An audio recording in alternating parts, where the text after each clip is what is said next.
Hello, vinyl community. How you doing? Thank you so much for tuning in. I'm Gary. This is Physical Format Rock and Roll. Cheers to you, vinyl community, and music lovers in general. So, got a few things to show today. Got a couple more record store day albums and some used vinyl find. First, I just want to show this real quick. This is called UFO On Track, and this is a wonderful little book here that is it's got pictures in here and stuff of different UFO albums. But anyway, some of you will remember my good friend Steve, who was formerly from All the World's a Stage. Well, he he hasn't had his channel for a while now. He's been on quite the hiatus, and I'm not sure if he's ever coming back. But anyway, he did happen to watch my review of UFO's Force-It album. He doesn't get to watch a whole lot of YouTube. He's very busy. But anyway, he watched that, and he sent me this really cool book on UFO. And what it is it talks about every album and every track on the album. So if you're a UFO fan like I am, this is really cool. He's got a whole library of books like this of different bands, but this is really interesting if you're a music nerd like I am, and I know a lot of you are. So thank you, Steve. So anyway, I went to Gromy's record store over in Lima. I don't know if you remember, but when I talked about when I originally went to record store day, I had to go to a different store, so I only picked up one record store day release, but I got it. He still had a few over there, so I picked this up. Now, I know we love our vinyl, trust me, I do too, but the first thing I'm going to show here is a CD. This is Portals by Kirk Hammett, and this is the solo EP that he put out. Now, it only has five songs on here. 1, 2, 3, 4, 5. Yeah, no, four songs on here, and this is an all instrumental album. Kirk Hammett is actually my favorite member of Metallica, and this is a fantastic EP. I really like it.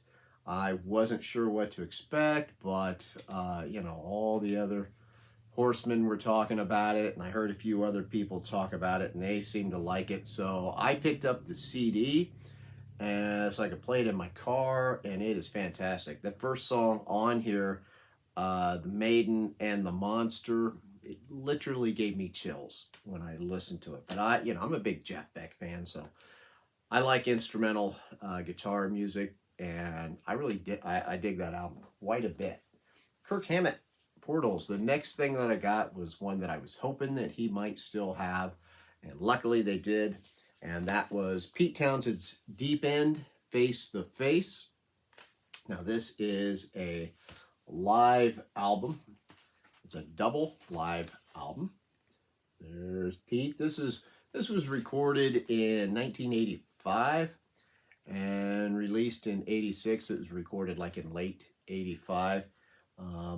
And this is, of course, off of his White City tour, the tour off of that album. And you can see the wonderful track listing here. This is really cool if you are a Pete Townsend fan or The Who. I like Pete Townsend's solo stuff. Now, sometimes he always has some things on there that I'm not super crazy about. But he writes very personal songs, and of course we know what a great songwriter Pete Townsend is, for God's sakes. And this is wonderful. This is really cool. He's got quite the all-star band on here, including Mr. David Gilmour. So it's got, all kinds of stuff in here as far as like that you can read. It's got some cool pictures. I really like that picture. That tells the band, and then it's got this kind of neat, I know a lot of you have already seen it. It's got this cool looking yellow vinyl on here. It sounds really good. It's good sounding live record. It's always interesting when you hear Pete Townsend's solo stuff, especially when he does songs that, you know, Who songs that he wrote. And then when he sings it, because you're used to hearing Roger Daltrey singing it. And it's kind of neat because I like hearing his versions of it, but I also really think it's cool to see what Roger Daltrey has done with these songs too. Roger Daltrey, such a fantastic singer, you know, especially back in the day, and you know, a better singer than what Pete Townsend is. But Pete Townsend has his own way of singing it, and of course, these are songs he wrote. He wrote the lyrics to it, so it's just another interesting take to be able to hear Pete do them, and he kind of changes it up a little bit. Okay, so those were my record store day things, and now on to some used vinyl. I got from 1978. I got Jethro Tull, Heavy Horses. This is kind of in that whole trio of albums that he did with the kind of like the folk rock stuff. He did songs from The Wood, this, and then Stormwatch, and you know. You can see this is in really good shape on Chrysalis Records, all nice and shiny. That was a very good buy. I got that pretty good price. I picked this one up. I got this at a Goodwill for 99 cents. It's The Doors, Other Voices. I was very curious. I didn't know anything about that. That's kind of cool. This, of course, is like from 1971. This is after Jim Morrison died. And the Doors actually made a couple albums without him. You know, you never hear about them because, you know, naturally they're not as good as the stuff with the Doors. You associate Jim Morrison so heavily with the Doors. But, you know, the fact that these guys were such a good band and they were so tight, they kind of hated to just break up. But, I mean, they had to because there wasn't much interest in this. And, you know, all these would have been better if Jim was here. But a lot of these songs, they just sound like something, you know, that would have, you know, right after the whole LA Woman sessions. And so there is some good stuff on here. Next up, from 1978, this is the 7th studio album by UFO, Obsession. This is another, should be Chrysalis Records, yeah. That's in really, really good shape. This, of course, is the last one to feature Michael Schenker on guitar until, like, I don't know, 93, 4, somewhere. He came back to make a couple albums. This is another wonderful album. I mean, all the albums that they made during this time period in the 70s where Schenker was in with them they're all good. They're just all good albums, and this is another one. You know, opens up with Only You Can Rock Me. That's just an amazing UFO song. Phil Mogg sounds terrific on this one. Paul Raymond does too. He adds so much. Everybody does some, you know, really good songwriting on here. Terrific album. I totally recommend picking up if you don't have Obsession by UFO. And then final one I will show today. Very happy to find a nice copy of this.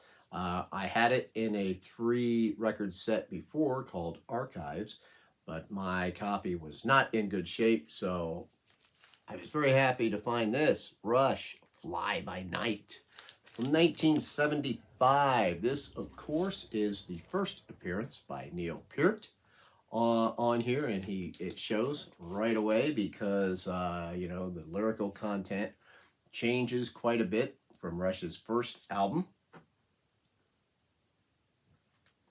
And the drumming is a step up. I won't take that one out, but you can see this is Mercury. This is in really good shape. I'm not sure what the pressing is on this, to be honest with you. I don't know if it's an original pressing or not. I didn't really look into it much. But it does sound really good, and I've always liked this album. I like all the Rush albums from the first one up through Signals. They're all really good, but especially the 70s stuff is just totally badass.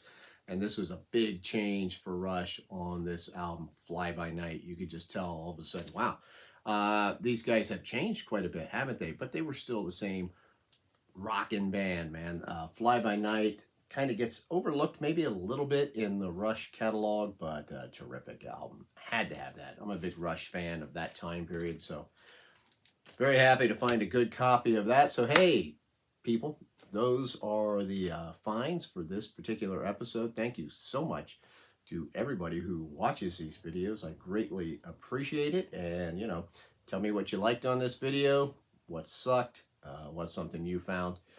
And till the next time, my friends, I will see you down the road.